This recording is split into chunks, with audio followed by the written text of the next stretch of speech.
This video will go over the different options you have under sites and locations. Sites and locations can be found on the left navigation to bring you to this page.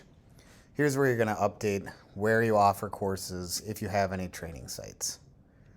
So the location list, the first menu option, will be actual locations or physical places where you are offering a course. These are optional when you're setting up a course.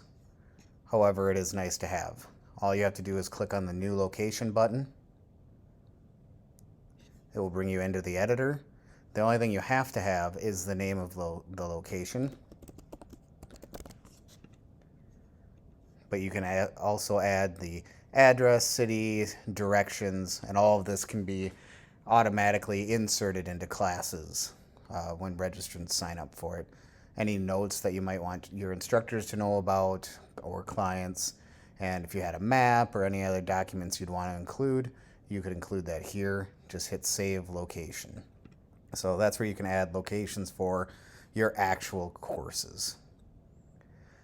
In this navigation, you can also invite instructors. If you're the owner of the training site or training center, you can also manually add instructors as well. To invite an instructor to self-onboard, it's as simple as putting in their email address. They'll get an email to confirm and then set up their password, and then they'll be in the system.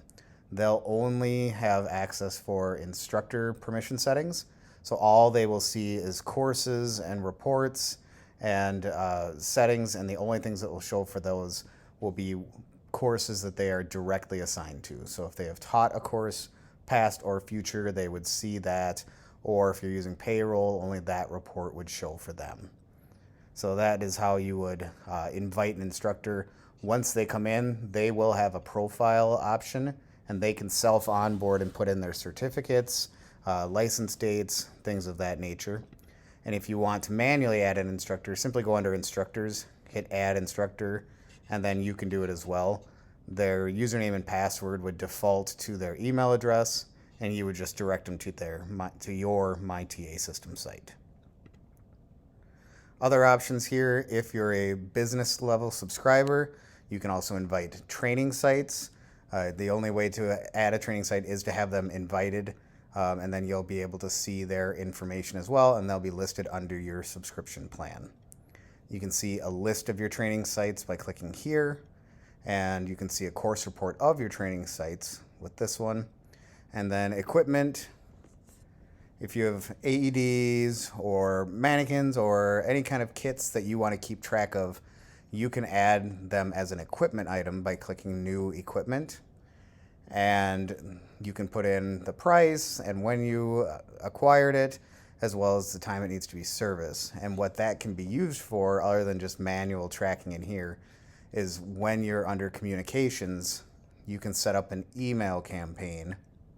First, you'd have to have a template for it, but if you have an email campaign that says your AED is due for service, or it needs new pads, or something of that nature, after naming it, you can go under the mailing list and do equipment service due.